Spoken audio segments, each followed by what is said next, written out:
I've watched a lot of movies this year, and I just want to recommend 5 movies that have really stuck with me this year, my 5 favourite watches of the year, and hope that you guys can get some inspiration from this. First movie I want to recommend is The Map of Tiny Perfect Things. It's ostensibly a teen movie, but it's a time loop movie, so think Groundhog Day, think Palm Springs, but then it ends up being a time loop movie, less about the time loop and more about the things that you do and do not notice throughout your life.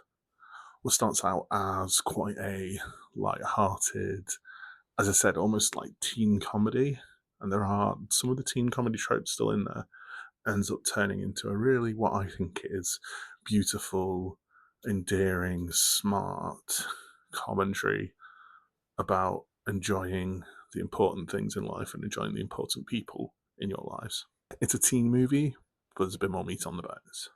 So I think if you're a fan of things like The Perks of Being a Wallflower or Richard Curtis's About Time, you'll really enjoy this movie.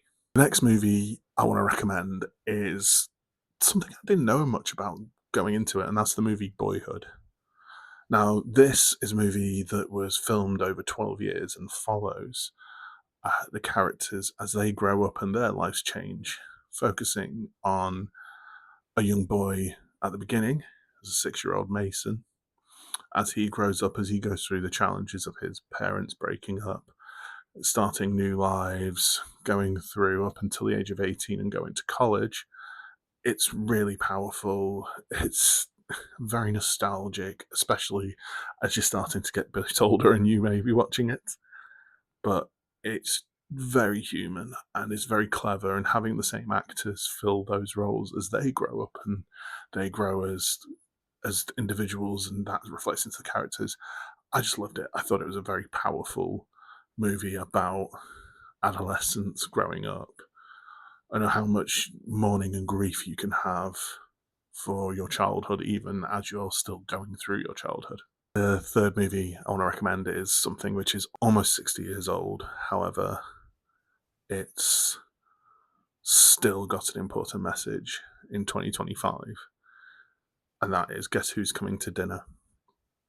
The last performance of the great Spencer Tracy. The movie tells the story of an interracial relationship and how parents react to that, and how families react to that, and how friends react to that. It tackles this subject through conversation, not through big set pieces. And even though it's a dialogue heavy movie, it's the performances of the greats like Tracy, like the great Sidney Poitier, Catherine Hepburn, that bring this conversation to the full.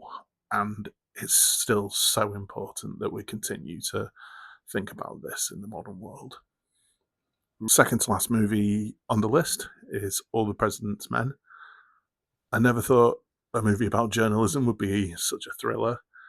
A true story of two journalists uncovering the truth behind the Watergate scandal, starring the wonderful Dustin Hoffman and the unfortunately late Robert Redford.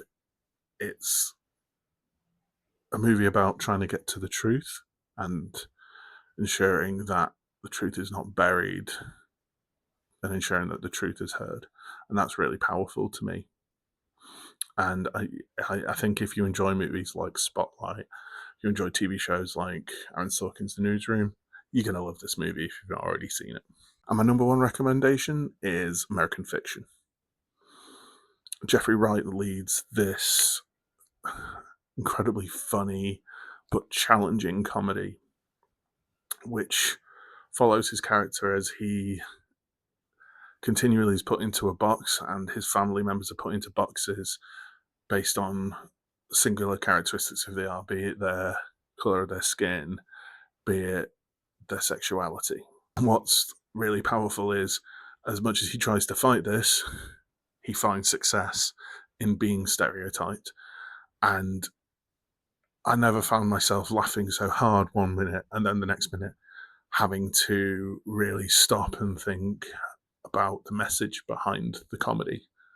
Really great movie. Really, really recommend it. Favorite movie that I've seen this year. So that's the top 5 movies I've seen this year. Please comment your top 5 movies. Please follow me on here. Please follow me on Letterboxd, links in the bio. I hope you all have a wonderful Christmas and a happy New Year.